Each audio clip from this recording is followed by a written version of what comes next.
All right, so it is, what's the date? I just said it, the 7th. Yes, the 7th of January, 2021, approximately 1:26, and we are here with Mr. Perry Shepard. Yes. Perry, if you're comfortable, could you tell me your age and where you're from originally? 93, and I'm from San Francisco, California. San Francisco. Okay. And could you state your case and training level for those that are curious? That's a good question. I got up through OT7, Class 8, and that's it. Okay, perfect. And then this might be a longer answer. Is how did you get into Scientology or Dynamics and Scientology? I mean, that story. I was a great advocate for science fiction books when I was a kid. I was reading stuff when I was 7 years old. Astounding science fiction and so on. So in 1949, I believe, there was an article in Astounding on Dynetics and Hubbard's whole scene. It was before book one came out. So I thought that was pretty great, so I hustled around. I was up in Northern California. And finally got book one and read that. And so that's for me. I decided I could do something with myself with that. And the next thing I knew, I was on a course in San Francisco. I forget the guy's name, but anyway. And I became very impressed because people would walk into the course. One guy walked in, looked like an 1890 person. Clothes, hat, attitude, the whole shot. Even spoke that way. And after like a week or so, he got so turned around and he had changed his coat. He looked like a hippie. I mean, the whole valence shifted. It was really, I thought, whoa, man. Really impressed the hell out of me. And so then I went and made a lot of money because I was in a merchant fleet, commerce and so on. So then I went down to LA and did the course in LA, HDA. And that was about 51, I'd say, or 50? 1951, yeah. 51. Okay. All right, and then what was the environment like? Was there a lot of people there for the HDA? Was it a handful of you guys? What was the climate like?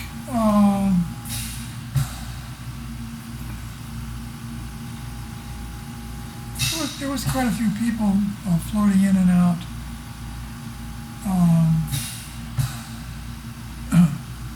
I went on staff there. Okay. And I think I was auditing there for a month or so, and then the whole scene changed there for whatever reasons, and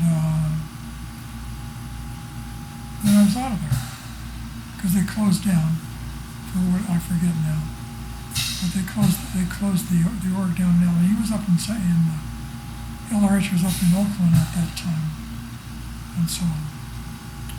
So there was not a lot of body of people. A flow of people was around. Okay. And did you co-audit or? Yeah, I co-audited. Okay. Did you take yourself to clear at that point or not yet? Oh, which? Did you take yourself up to clear through that co-audit or not? No. At that time, it was.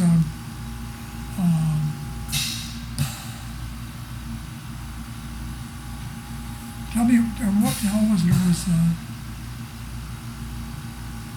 Tell me the incident that will resolve your case. Routine. Right. And so that opened the whole deal up, and that's the way it was running at that time. There wasn't a lot of, nothing like it is today. No CS and so on. So you were on your own mostly. Next action I did was went to Phoenix org. I think 1954. Stayed there a while. Then I came back to LA and was in missions, field auditor, and so on. Then in '55, I went to Washington, D.C. and did HCA and TR courses and all the rest of the stuff you get involved in. Right. Did the first TR courses they had, which was very interesting. We were in the main org at that time, and everybody ended up in the basement. And they said, "You're on the TR course now," and off we went. Okay. Because I knew that a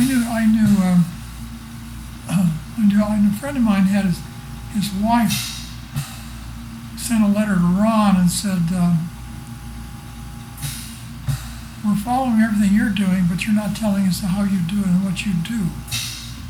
So we'd like to know what you do." I mean, that was the letter she sent him.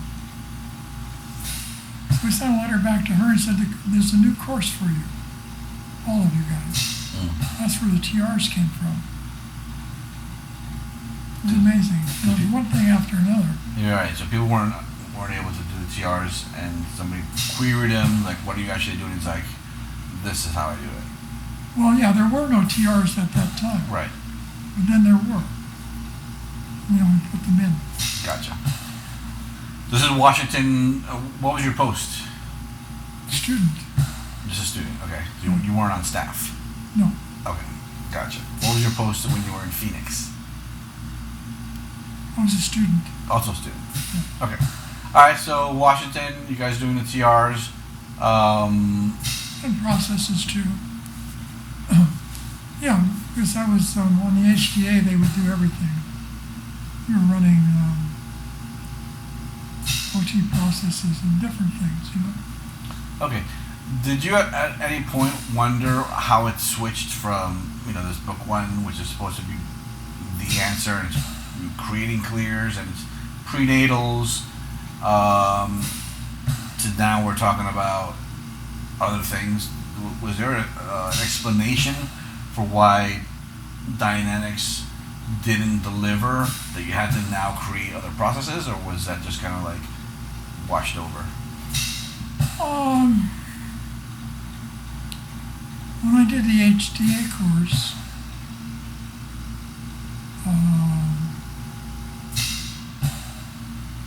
the OT,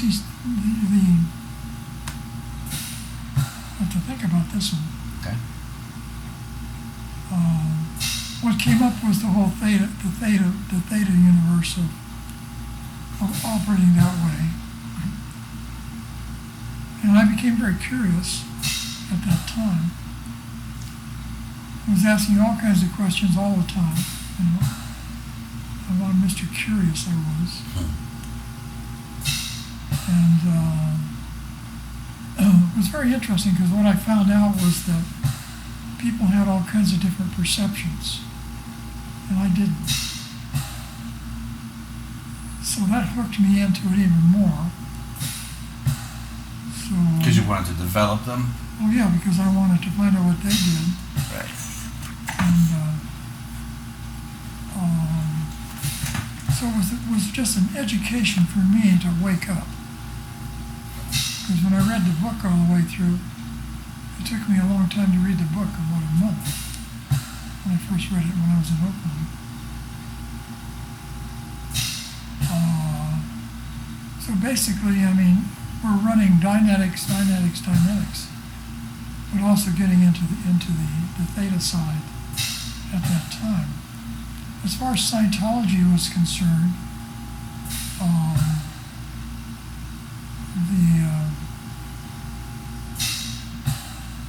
the Philadelphia Doctor, of course, wasn't out yet. So a lot of the OT material wasn't really pumped. What the OT concept was of exterior. So he sort of fell into everybody's case. And they would always be doing something that would make you wonder how it's all working. So it was just it was a constant expansion. And so that's the way it went. Were people going exterior in those early days? What processes were being used back then that made them go exterior? I think it wasn't processes. It was just a natural state of or condition. Okay. There was no exterior rundown routine or anything like that. Everybody was like, you worked it up and you did whatever you had to do to keep it moving. All right, gotcha. All right, so back to Washington, D.C. TRs. How was that early TRs course? Did you the actual first one ever, or first one ever? First TRs course ever. You're sitting there. Yeah. Okay. Describe how that went. People got very involved, and the students would be challenging each other for how far they could go, what they could do. People would go into adversarial states opposing you for what you're doing automatically, not to do you in, but just because that's who they were. Sure. And they run the hell out of their cases. And so you'd find out pretty fast who was smart, who was dumb, who could make it, who couldn't. But almost everybody that was there at that time was there because they wanted to be and were in it. And it was a brand new experience to have somebody crank it out. So the bull baiting was pretty tough. Oh, yeah. Okay. And that was only TRs 0 through 4. It wasn't 6 through 9. The upper end doc TRs, correct? That's a good question. I mean, I got a long history of TRs of doing,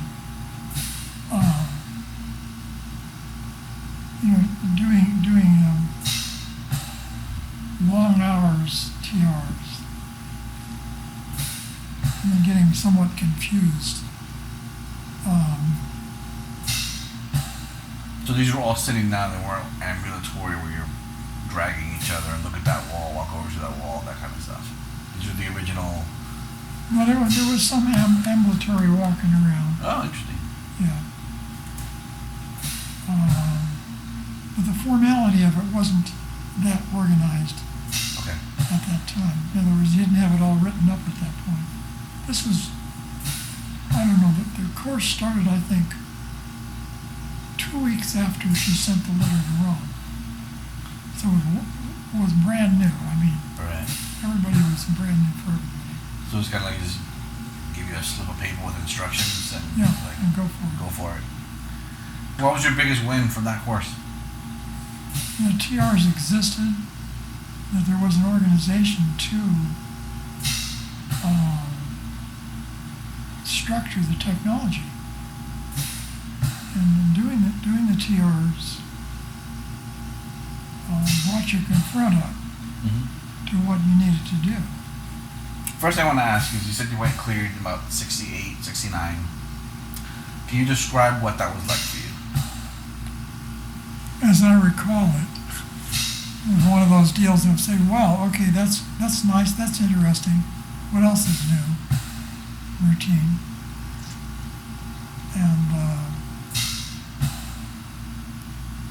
there was no big deal as far as becoming famous or some other crap, you know. Based on what you can recall, comparing that state of clear from back then to your eventual OT7, how would you say that those two states differ? Well, it's like you're being, you worked all day for several days in a row, you got no sleep, and you woke up one day and became conscious of all the various things that you're looking at, and that's after. During, it's like, well, okay, so now I'm clear. And I really didn't understand it. at the time. And it took me a number of years before I understood this condition or state I was in.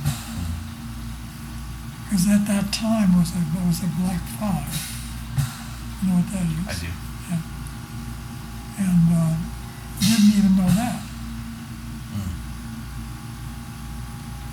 And I had this interesting experience one time later, and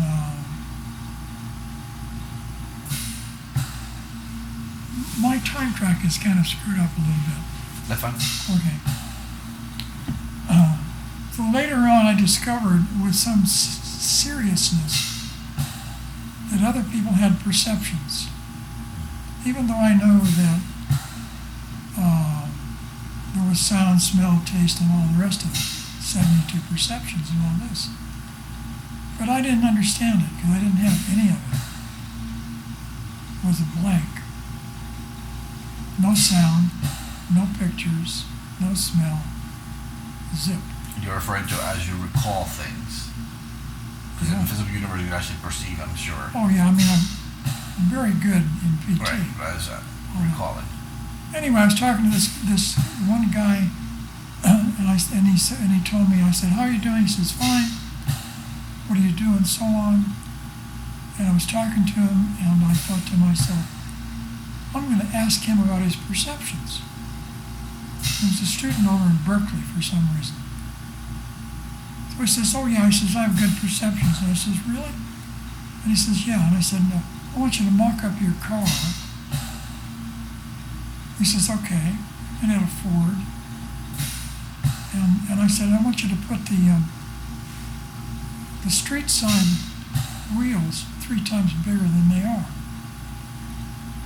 Because I had all kinds of perceptions, but I didn't understand it. He says, "Okay." And I said, "What happened?" He says, "It fell over." And I thought to myself, he's demonstrating that he has a visual, like photographs and so on and so forth. That was a kind of a change for me. So I'm always making changes to become better and better and better. And that's my whole history, basically. I'm always expanding. And I wonder where I'm expanding from. And I read Axiom 1 on the 8 course, and so on. Some more expansion. I later on cognited to Axiom 1, and life is basically static. Static can postulate and perceive, and so on. All this good stuff, right? So it's been a constant rise on a tech lineup. Did you turn on your perceptions? I found out that I had a higher level of perception, or higher levels. But at the level that most people operate at, I didn't have the 5 perceptions. Gotcha.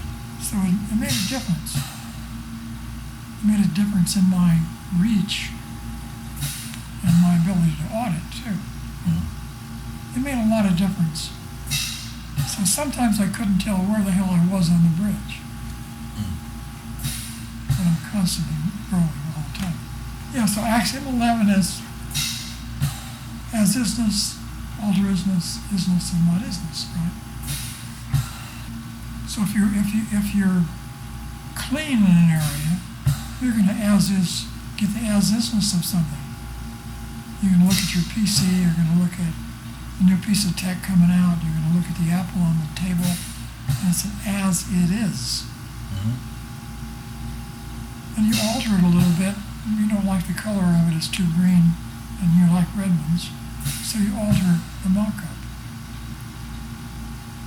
Then you move down into just all the apples and everything you ever did with apples and so on, and you're in the level of isness. This is real. You screw it up and you go into a not isness. So one of the perceptions I had was that you're coming in and you're starting at the top and you can work your way out the bottom and get messed up and become contaminated, or a citizen, natural citizen, not too good shape. Or you can end up as a natural citizen and discover Scientology and Dianetics and all that. And you can do this same axiom from the bottom up, which you handle all the things you pushed away, all your reactive stuff in life, all the not isnesses, and get rid of all those. And you can come up to an isness and play life. Then you come up and you change all your alter isness to as isnesses, and you're back to source. Those are the kind of cognitions I have sometimes. Sure. Do you feel the LRH kept his promise and that the tech does what it says he will? That does what he says it will? Absolutely. Sometimes when I look at the tech, my voice is a little screwed up today. Okay. And I look at the area in 1950, and the feelings that I had at that time, which was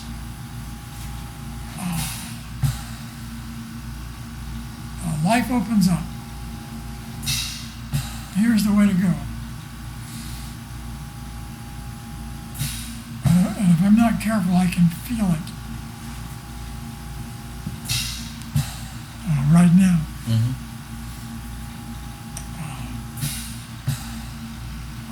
So I have to kind of watch it sometimes. I don't get spooked. All right. Well, I do.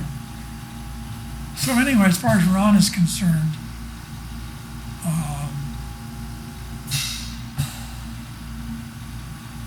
when I read the article in Astounding Science Fiction, I sort of really cognited to what was happening to some degree.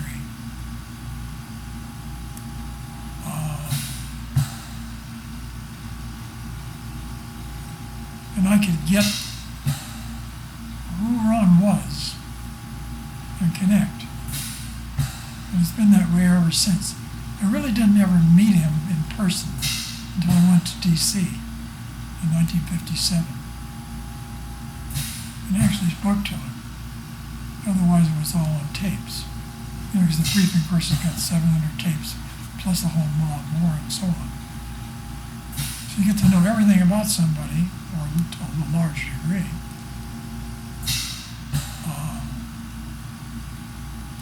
Anyway, Ron became the one who was there and was doing it. So I had to get to where he was and do it too. When you met him, what was that like?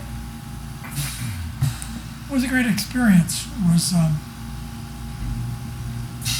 was on course at the time, I think.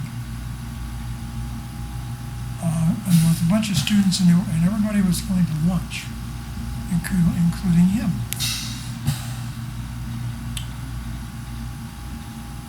And I remember we were walking someplace, and he was there, and I asked him something.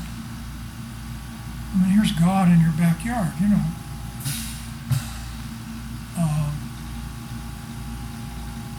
And I remember what I asked him for many years, then I forgot. Was what do you have for lunch or something? And he gave me a very flat, straight answer, which was, hey, it's real. And I never saw him after that. I saw him on stage once, someplace. But I never talked to him after that. You asked about what was that for lunch? He said, my ham sandwich or whatever. That's not it. But then I would talk to people who worked with him and very close. People who worked with him as auditors and knew him intimately. And what would they say about him? they say he was always ahead of them. Always. He's the top of the bridge. and beyond. And when I was doing the TR course in '57, I knew that he was doing something, and I didn't know what it was, and nobody could tell me what it was. But he was on top of it, and somehow or other I knew that, but I didn't have the control of it that he had. So I followed him. Something I've always been curious about is, okay, 52 is a Philadelphia doctor, of course. He describes a lot of OT phenomena. But the formal OT levels weren't released until much later. So how was it that there was OT processes happening and OTs being, I guess, created, or drills happening, and he knew what an OT was and described it, yet those levels of the path to that wasn't developed until much later? How does that reconcile? It's a good question. When I did the HDA in 51, the whole concept and idea of OT was there.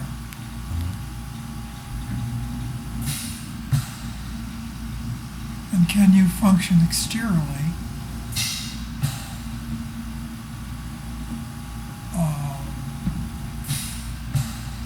and have a consciousness about it? In other words, can you be conscious and aware?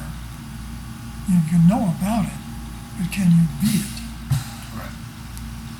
And to some degree,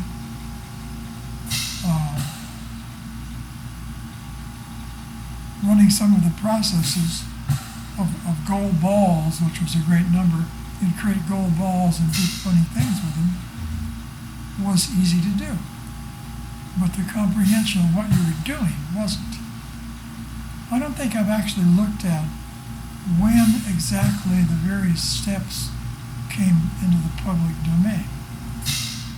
Okay. It answers your question, because when did all the various things become within the domain of the auditors or the people in Scientology? The auditors were a special group. They're always ahead of everything, and they have to be, just to stay alive or to stay functional. You know? So that's the best answer I got. Okay, fair enough. Okay. Question about clearing just in general, because Dianetics, he says, is a scientific tome and he's created clears, and then off in the 50s he's saying we know how to create clears and we're clearing people. So how in the world did the first clear become John McMaster's in '65? That doesn't make any sense to me, because the definition of clear apparently is a clear is a clear is a clear, including the Dianetic clear. So unless everyone was a release, what happened to the status of those clears? And that's always been this is like the question I really want answered. Of all of them. They made a big deal of John when he went clear. It was at St. Hill. The first accredited, validated, clear on a meter check, test check. In other words, they gave him the works. There was, John McMaster, 65. But for example, in I think 50 or 51, I think it was 50, there was a demonstration where LRH brought a woman to be and presented her as a clear, and so the journalists were like kind of making fun of her for being her and whatnot, and that's like, what tie did I wear with it? You know what I'm saying? She kind of failed that test miserably. Whatever. It's unfair. But he presented her as a clear. So that if you're saying you can make it clear, you should be able to make it clear, and not. I think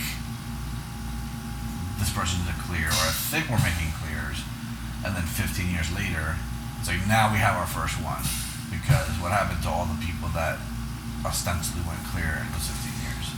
And that's my question. And my thing is like, all right, so appears to do that a lot, where it's like, we've got this state, but he doesn't really, because or else he wouldn't have to write 30 other processes later on. So me, of course, being a human, I've rationalized it, saying, well, he probably made those clear, but then he tried to make these guys, they didn't work, so he developed more stuff to try to help these new guys, and those guys were now helped, but there's a new breed of cat, and so I've got to now expand the tech further. And that's how I've rationalized it. But I don't know. I don't know how that's always been a mystery to me. And I can't, I'd like to be able to defend every single part of the tech scientifically. Well, if you go back to book one, then the potential for clear was there, right? Yeah. But it said he made clears. He said it was already cases done. Right.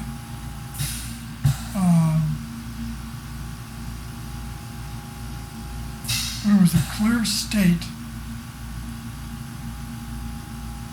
with the tech as it was developed. It did not have OT5. Sure. No. It didn't, and so forth. Right. Even the concept of having the whole sections at that time in 51 was not there. Right. It was clear, and then he would say, oh yeah, the condition, not the conditions, but the dynamics, and we get up to OT 9 or 8, and we don't touch that because it's later on, right? Mm-hmm. But he's talking about OT sections, right? Sure. Not going to go there.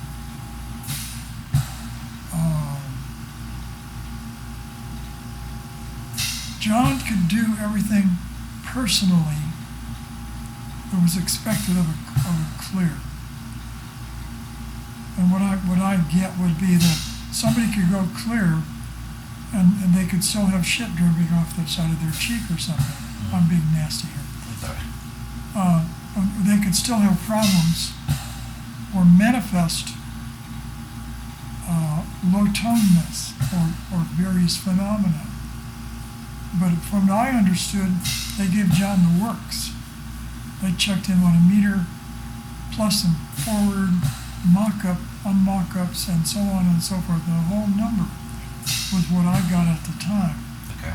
So it was a validation for somebody who had achieved fully the state. And homosexuality wasn't a disqualifier. No, it was not at all. Okay. It was not an issue because obviously some of the people were gay. And that wasn't the point. The point was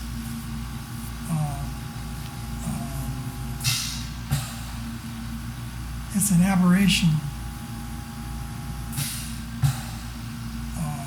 with the current social setup. Right. It's more of a moral thing. It's a moral thing, right? And so the mock-up that I got at the time was so they're gay, and you go for the core of the person, and that's not an issue one way or the other. Practically, you're not heterosexual either. You're just who you are. Right. You're not hung up in this cross Right. deal, right? No, that's good. That's a good explanation for it. It's just funny that how the current church, or when I was in, I mean, vehemently anti-gay, just like, Well, you couldn't practice if you were gay. yeah, I mean, they got into the whole number of if you're violating the social level at that point, Right. then they're different from me to too big a degree. People forgot they're basically themselves. They're 15 girls and 15 guys all at the same time. What the hell? How do you feel about the tech that no one really does anymore, like creative processing and black and white processing and those kind of things? That's a good question. When I was in D.C., they did black and white. They ran OT sections. I can't. Sometimes my brain doesn't work too well. I'm so goddamn stretched out that I can't get the specific. Right? That's good. No problem. Yeah, right. I don't get acknowledged too much for that, but you did a good job. Thanks. You're welcome.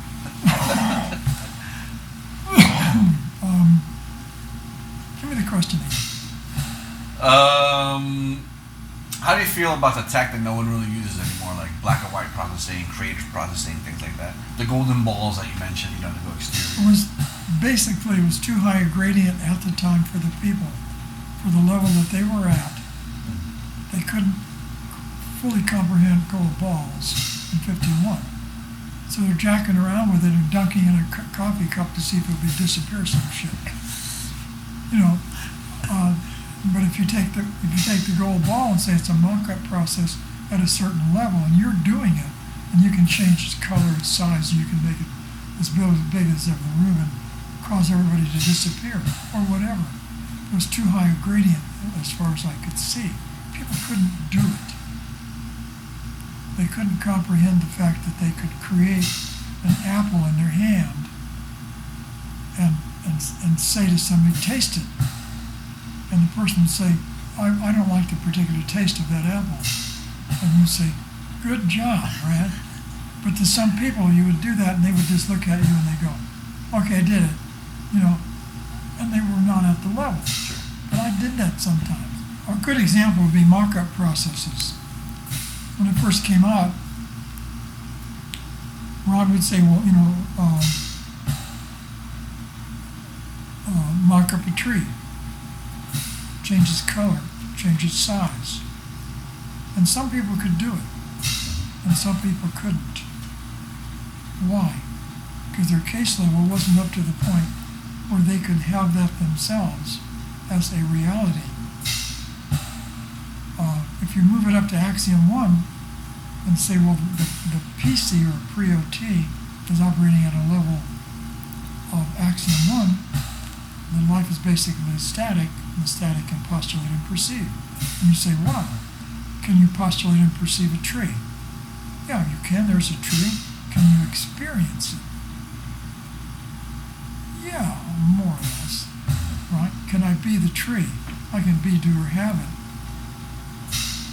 And here you're looking at experience of the person actually moving into the territory, doing the drills, doing the processes, and doing CCHs with a reality that the auditor says, touch the wall. And the guy does it, bang, quick, without ever moving his hand. So the auditor says, okay, now touch the wall. And the auditor was at lunch, right? He didn't get it. Right. The guy had touched the wall. Yes. But nobody acknowledged it. So he was left behind until they caught up with him, and then he could catch up with them. So that's how I look at that, walking up the ladder. And some people are, man, they got incredible abilities from the get-go. Mm-hmm. And you say mock up a gold ball, and this is what color you want. Sure. And so on and so on. Does that answer your question? In a roundabout way, but yes. You want a direct way? Maybe I'll give you a better answer. Helps me again. Well, you answered the question. Because I get that it's too steep a gradient for 20 people. But how do you feel about people just picking up a book and doing them? Just like willy-nilly. So new people are like, I want to, what's the Scientology stuff? Oh look, we're supposed to create, mock up 2 balls in the back corner of the room and let's just do that. Advised or not advised? I think that the level of education, psychically, psychedelically, if you like, is limited socially. So the person who would pick up a Scientology book and it would say these are the 72 perceptions, which there are, and the person would pick it up and he'd say, oh, I'm supposed to feel gravity. And he would go, okay, that means that, what does that mean? It means gravity. Pull. I'm standing. Okay, I'm totally controlling gravity. They have to fit their reality into a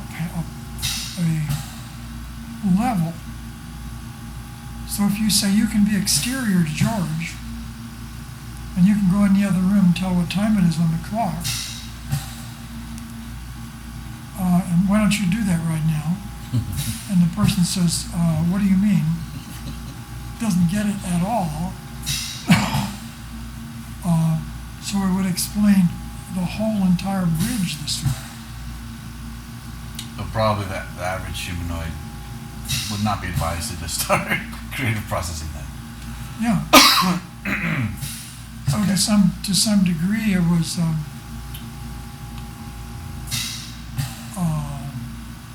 limitation that Ron had, because what he had to do is mock up a process, check it out, find out that it's cool and so on, or just do it in his head sometimes, because he had connections going all over the place to different sources. Right. Now I blew what I was saying. It gets crazy. That's fine. I understand you. You're still auditing to this day? Wow. Oh yeah. You never stopped for 70 years of it. So 70 years as an auditor. You've heard and seen probably everything possible. A lot. So I found out that my education was exponentially increased the more I audited. I didn't realize it at first, Interesting. but it just kept on expanding and expanding and expanding. I would have people come. One guy came in, didn't speak any English, spoke numbers. I was surprised. I get surprised sometimes, not too often. He would come in and he was sitting there, and I said, "Hi, how are you?" He says, "1492." And I thought, this guy's crazy. And I said, "Hello," and he says, 5692. This is what he was doing, right? And I thought to myself, what the fuck is this? You know. And I finally said, and I very carefully said, "What is your name?" And he came up with another number. He says 592 or something like this, right? And the guy's insane, right? And I'm thinking, and I don't know how I got out of that, but I think I took it and I did it for an hour or whatever it was. I'm in the HGC, right? At least the way it was at that time. And I got rid of him finally. I mean, you know, what are you going to do? For stuff like this, every once in a while you get something that's absolutely impossible, cannot exist, but it's staring you in the face. You know, they would send me out they sent me out handling some staff member one time. I got in, I was a girl, and I sat down. I forget why they did that, but it was a PC. They sent me out to handle the PC. I said, "Hi, how are you?" And she started crying. Then she started wailing. Then she started really blowing up and down. I said, "Okay, fine." So I sat there for an hour doing that.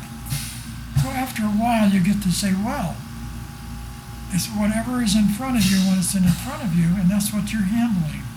And it's not some canned piece of this, you know? Yeah, I've experienced things even just as a book auditor. I was running repeater technique one time, and this lady was very low toned. And I'd say, you know, repeat whatever the phrase was, I don't remember. And there was an audible clicking coming from like her skull every time she'd say that. And then I switched the phrase, kind of just to switch it up and see if we can get a better phrase and get deeper to the engram, and it started clicking twice. And depending on the phrase, was one click or two clicks coming from her skull. Like, what? And that was before I did my ProTR, so it was kind of rough, because I was like, and then she asked me, "Do you hear that?" And I was like, what do I say? Because I can't really evaluate, you know what I mean? So I think I said, like, hear what? That was worse, I think. I think so. But whatever. It okay. That was early in my career. But that was bizarre. So I can understand. But that is a good indicator of your ability to reach out and really connect with what's going on in her click, and then yours, and get the difference between the two of them and not go crazy, Yeah. and so on and so forth. And that's a level of ability that happened to a lot of people, including yourself, that wasn't validated for some period of time, even 5 minutes or 5 years or longer. And it was one of the errors that was made, in my opinion, that the auditors were never fixed. Which brings me to my next topic. What do you think went wrong with Scientology?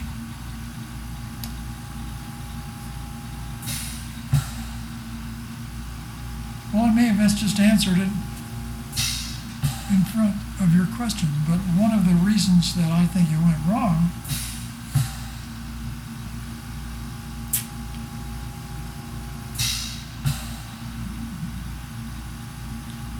is that Ron moved through the bridge.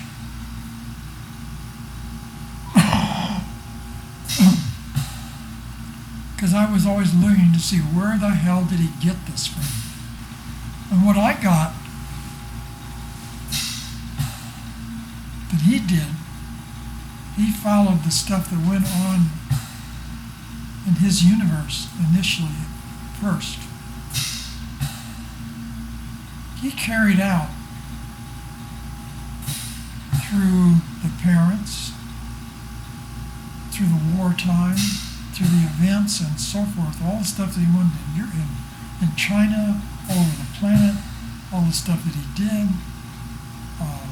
They're very funny and I think laughable sometimes as he's the captain of the boat that's looking at the submarine and so on and so forth.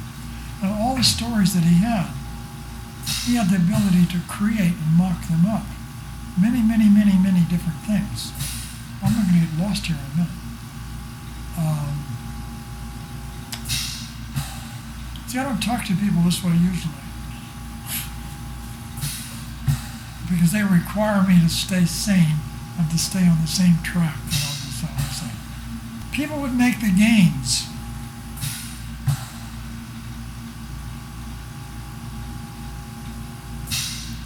And the auditors were not trained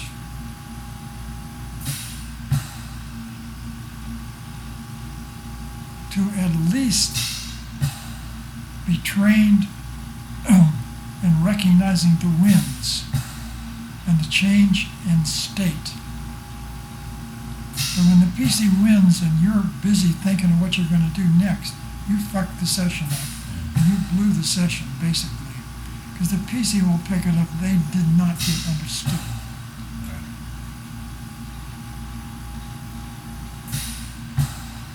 If that had been handled, which is via training routine, where you're trained to perceive what you created, which is the win in the person. Here's George. I hope your name isn't George. Because sometimes they end up with secondary names and I pick them up. And here's George, and you teach him the auditor. George is now the auditor, and I'm going, big cognition. And he says, tell me that win. Or he says, oh, I see that win. And he tells you what the fuck it was. If he's good enough, right? But at least he can get you to talk about it and put the win out. But the auditors would miss it. So the TR4. There was no TR to do this. Still isn't. Pardon? Still isn't. Right. To listen, yeah. But what he's saying, he says it over and over again. I'm reviewing the tech also. One of the things I recently read was, Ron says, listen to the PC. I was on one of the doc tapes, which I'm listening to. Again, still, forever. And he says, you listen to the PC. And then he got into what that meant. And I thought to myself, that's what I do. I listen to the person, and they tell me. Then I know that I got it. But I also know that I'm listening, and I put the listen into them. They know I'm listening to them, and they'll just start talking to me. So what the ruin here is, if you're going to duplicate the PC, you don't become their bank. You become that experience. But you're not doing it inside your auditor head. You're doing it out here. So you can use, because the force that comes out of that stuff on the PC will blow your mind, as you well know. You connect to the PC and what they're going through in full, you're sitting there being the PC. You think you're going to be able to audit them? Hell no. So that's my answer. I've never heard that. That's brand new to me.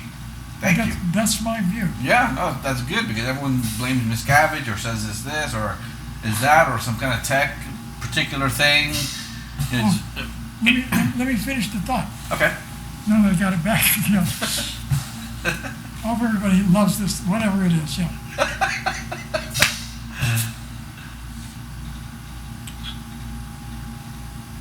Ron had extraordinary experiences to recognize that he had to listen. But when he said he had to listen, he would go and become the PC. He could tell you, in my opinion, exactly where the PC was at. If they were in a grief charge on mother, he would come up and say, oh, and tell me about that. And he would wave at him sometimes, tell me about that, and what is that? What are you looking at? But he would be touching it already and hitting on it for the PC to become conscious of it. And the PC would go, oh, let me tell you about this. Wow. Now that's a skill that the auditor would have to make what the PC has real. And it gets into the four-flow routine here and make the whole thing wired so the PC knows the auditor already has it, so it's safe to give it to him. And I think Ron got so good at everything he did that he moved so high that he forgot the rest of the people have to hear it. They have to be told what to do. They have to be told it's okay to listen on the inside of somebody's head. It is not an overt to pervade somebody else's reality. And I think that was missed. And Ron didn't understand how somebody could be so dead that you can literally take a dead tree and bring it back to life if you really want to do it to the tree. But you got to be the tree. The whole thing could be revamped, reassembled, re-put together, and the tree would grow up out of it. That was what you would call an OT ability. But they didn't think that way. And it seemed to me I did. Now, where that all goes, I don't know. Operating exterior, describe what that is to you. Because to some people it is literally being able to go, I'm here, I'm there. For others it's just a sense of bigness. And it's not being here, it's being over there, looking at you right now. And you look different from the side than you do from the front. And you're waving your head, but you're also moving your next potential question around. And you're having fun by being found out that it's good to be duplicated with what is actually happening with you, and you're spot on, and you have a whole lineup here, and you're happy with the lineup, and you're happy that it's a happy creation that you're being accepted for what you can do, and whatever you might do here is totally okay. So your creations are accepted before they start. That's exterior, and that's where I'm at right now. I like it.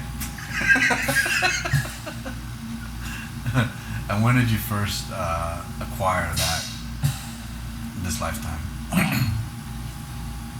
Well, I didn't cognite to this skill, which I think is what it is, Sure. until much, much later.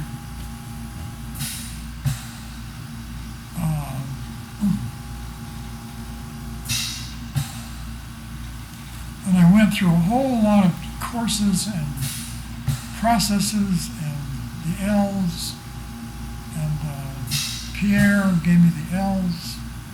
I didn't mention that, but he did that. And so on and so forth. And gradually come to the conclusion that I didn't have the same kind of perceptions that the average person did. Because I used to say to somebody, you like apple pie? And he said, well, yeah. And I said, how does it taste? And he said, well, pretty good. I said, well, have a piece of apple pie and eat a piece of apple pie now. And what's the taste you're having now? And he would tell me. So I did all kinds of shit like this, things like this, and finally discovered that there were 72 perceptions, and something happened to me to make me different.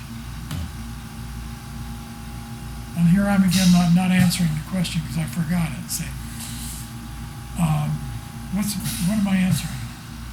Your answers are perfectly fine because I'm getting. Okay, good. Yeah. So anyway, and I'm going to edit this, so it's going to, Okay, but whatever your question was, that's an answer to it. Thank you. I can have it. All right. So say a couple of questions. What do you plan to do next lifetime? Are you coming back here, or are you going to continue to audit? What are your plans? I just intend to continue. And if it's like one of my PCs, she's got 5 of her family members from the track, and they're all on different planets at this time. And I think maybe I should be like her. But I've people everywhere. I say maybe I should mock up everybody collective that was, is, and going to be all at once that do exist now, and say, okay, I'll have that as my terminal. And I say, how is this going to be? How do I mock up the next lifetime when the mock-up is I don't go unconscious. I don't go through the channel and pick up another body as through becoming implanted halfway. What's my mock-up is to become better, to be bigger, to have my full capacity functional, so that I can set up a postulate, an admin scale, and say, how do I want the world to be, and how many people can I collect to agree with me? And I do that sort of now. One of my ideal scene would be collect a certain number of people, a dozen, for example, could be any, and get them all to have one goal on an admin scale, and to for everybody to play the game of having something that they want to do, create, and bring into existence, and know how to do that, and share it with 12 other people, and have 12 people in a group simultaneously create this way, so that you can have a bigger game in a bigger place from where we are now, and however that would be. So it's open. Mm-hmm. Okay. Now, taking things back to more of a practical world level. We've Okay. had yesterday. I don't know if you watched the news. We had a big kerfluffle in Washington with protesters storming the Capitol and whatnot. We have a very divided country with left and right and this and that. If you could apply Scientology to this broad scene, what would you do? What solutions do you think, either from green and white or red and white, do you think need to be applied so that things settle down and start approaching sanity? Well, I give you a hypothetical answer. Okay. I'll see if I can remember it now. All the people in Washington, D.C., and I say all of them, the plus, the minus, the who, the middle don't care, or whatever, all of them, would have to be impressed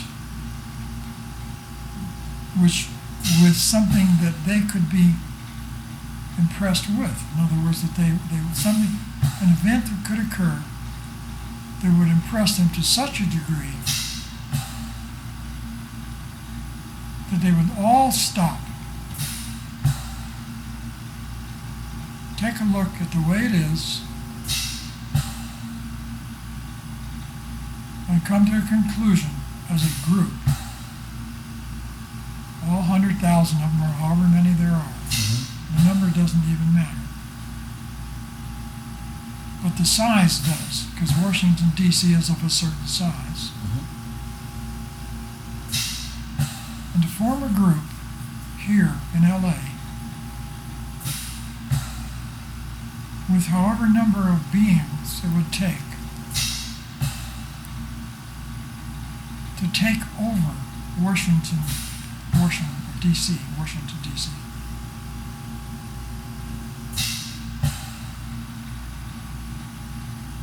with the truth of who everyone is in the Washington, D.C. conglomerate group, and wake them all up at the same time, only temporarily, because you don't want to ruin their lives, and have them all join together and become conscious of what the action is and what it could be.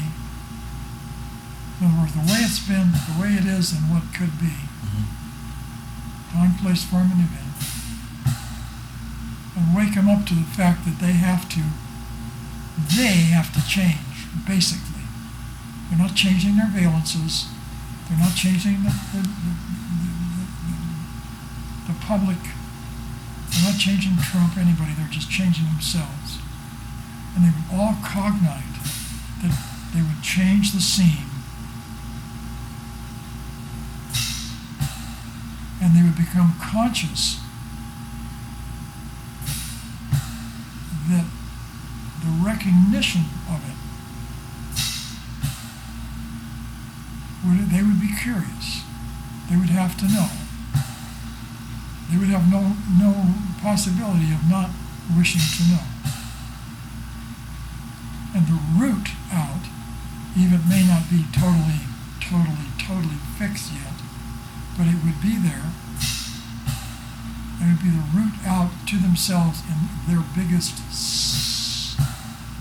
serial life existence. In other words, here's the road. What sort of a The road is Scientology. What sort of an event could impress them, though, all simultaneously like that?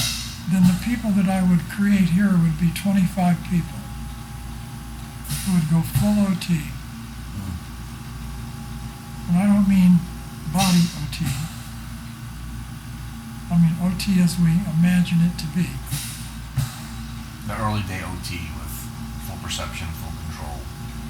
Right. Not just of the physical universe, but of the entire universes, and of the entire whatever is creating all of these universes. Because I did that one time. It was impressive. And have that be here and present them that with this, and that's what they would become. Now that's an OT Mako. If you want a practical way to do that, then to reprint the axioms in such a fashion that they would be readable to the people first time through. And understandable. And understandable, and demo mock-ups, pictures.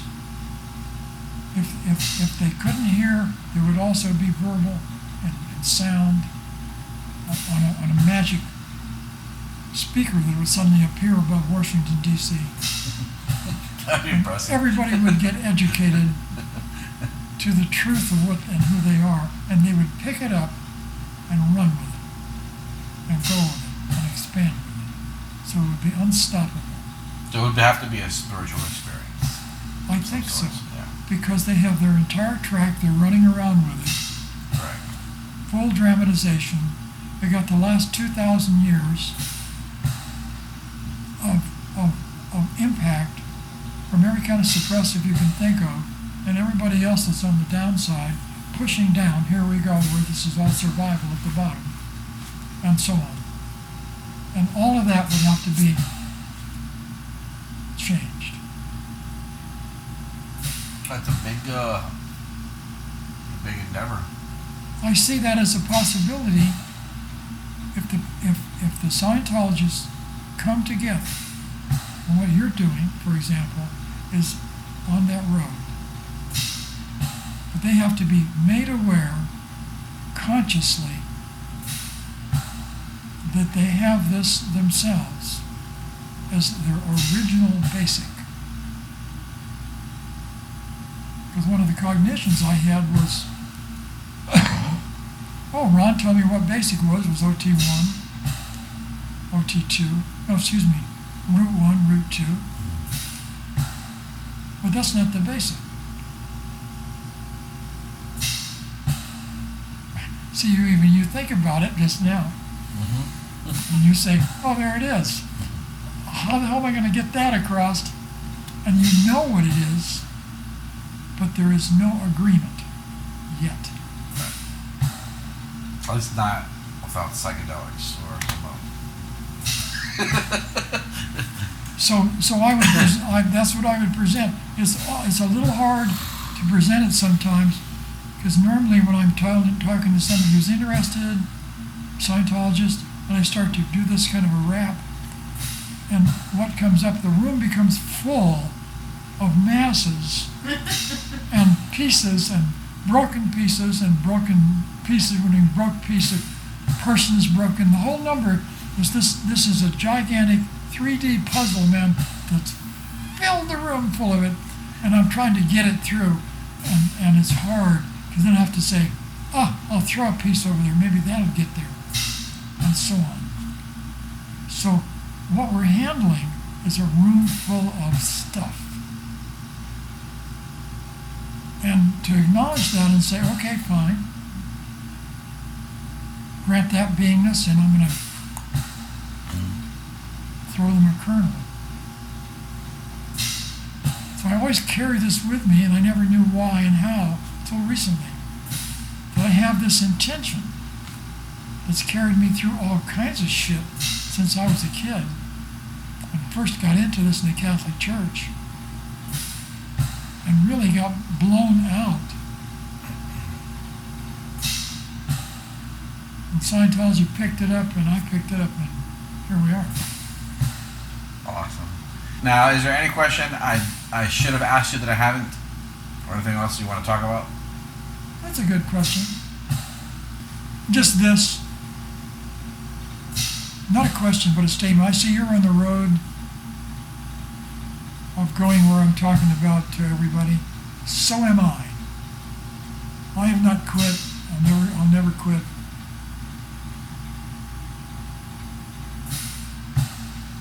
Because all you really need to have, be, and do